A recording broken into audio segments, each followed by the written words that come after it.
The family has $4.1 billion. You are the only person in this building paid to know exactly what that means. The number is not public. It will never be public. That is the first thing you learn.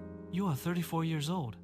Your title is Chief Investment Officer of a single family office registered in Delaware, with operating entities in Zurich and Singapore. Your employer is a name, not a firm, not a fund, a name. The name belongs to a man who built a logistics company over 22 years and sold it in a transaction that closed on a Wednesday morning and made him the kind of wealthy that requires a different kind of management.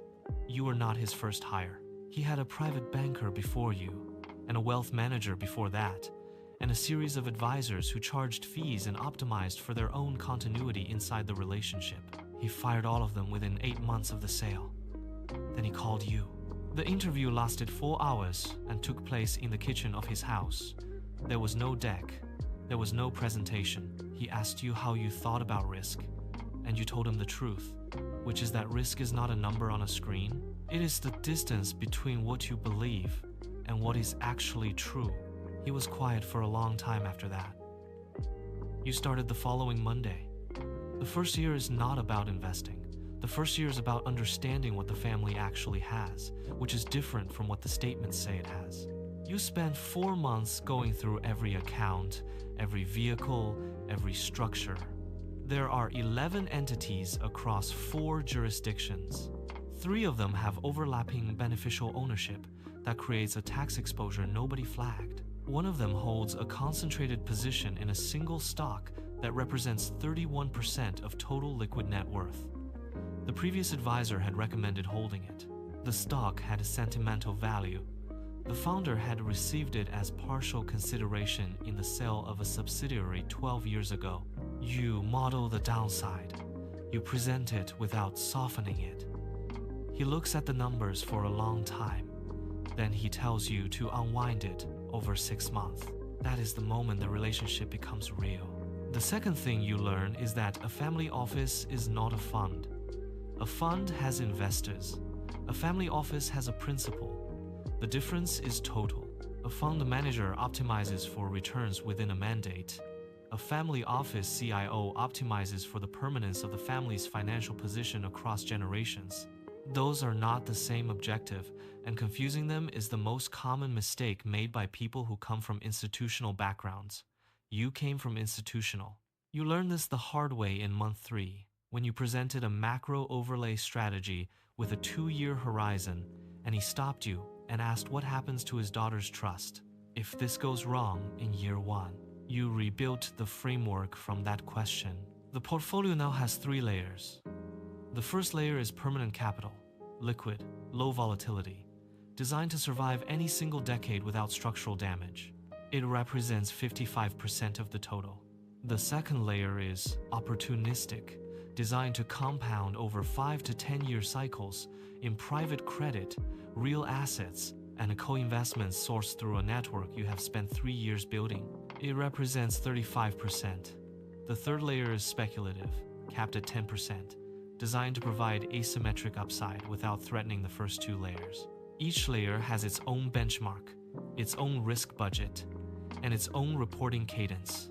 The principal reviews Layer 1 quarterly and Layer 2 annually. Layer 3 he reviews when something happens, which is the correct frequency for something sized at 10%. By year 2, you are managing a relationship, not just a portfolio. The principal has 2 adult children from his first marriage, a younger child from his second, and a set of estate documents that have not been updated since the liquidity event. You are not an attorney. You are not a tax advisor, but you are the person in the room who understands the full financial picture, which means you are the person who identifies when the other advisors are not talking to each other.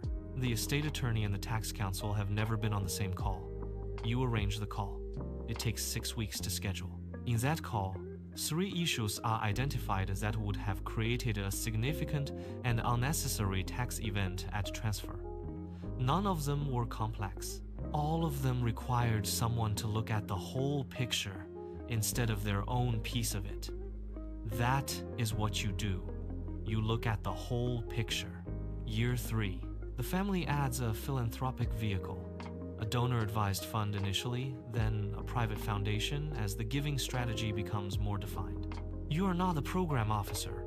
You are not making grant decisions, but the foundation's investment portfolio is yours to manage. And the foundation has its own liquidity requirements, its own time horizon, and its own reporting obligations to the IRS. You integrate it into the overall picture. You model the cash flow requirements. You ensure the investment strategy is consistent with the foundation's 5% annual distribution requirement while still preserving the real value of the corpus over time. This is not complicated work, but it requires someone whose only interest is the coherence of the whole. Year 4. The son from the first marriage is 29 years old and wants to start a company. He has an idea that is genuinely interesting. He comes to you first, not to his father. That is a significant thing. You listen for an hour.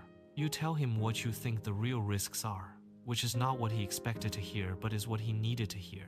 You do not tell his father what was said in that conversation. That is not your role. Your role is the capital, not the family dynamics. But you understand that the capital and the family dynamics are connected in ways that no org chart will ever fully describe. The principal asks you 6 months later whether you think the investment is sound. You give him an honest assessment. The company is undercapitalized for what it is trying to do. The founder is talented but has not managed a payroll before. The market exists, but the timing is early. He makes the investment anyway. It is his money and his son. You make sure the structure protects the rest of the portfolio from the downside. Year 5. The portfolio has compounded at 8.4% net annually across the first 5 years. The permanent capital layer has never had a drawdown exceeding 6% in any rolling 12-month period. The opportunistic layer has returned 2% net across 3 full cycles. The speculative layer has returned 14% in aggregate with significant volatility that was contained by its size. These are good numbers. They are not the best numbers anyone has ever produced. They are numbers that allow the family to make decisions without fear, which is the actual product. He is 61 years old. He does not need more money in any meaningful sense. What he needs is the certainty that the structure will hold across the decades after him, that his children will not have to become experts in finance to preserve what he built, that the foundation will continue to function, that the estate will transfer cleanly. Your job is to make all of that true, and then to make it simple enough that it does not require you forever. That last part is the hardest. You begin building documentation, not investment memos. Structural documentation, a family investment policy statement, a governance framework that defines how decisions get made when the principal is no longer making them, a succession plan for the office itself. These documents will outlast this version of the portfolio. They will outlast you. You write them carefully. There is a version of this job that is about the money. Most people who take this work think that is what it is. The ones who lust to understand that the money is the mechanism, not the point. The point is that a family builds something and trusts you to make sure it does not disappear. That trust is not in your contract. It is in the room when the principal calls you on a Sunday evening to talk through something that is not an investment question at all. You answer. You always answer. Somewhere in a different city, a family just completed a liquidity event. The number is $2.3 billion. They are interviewing advisors this week. Each advisor will come in with a deck and a track record and a philosophy. One of them will be right for the family. Most of them will optimize for the fee. The family does not yet know the difference.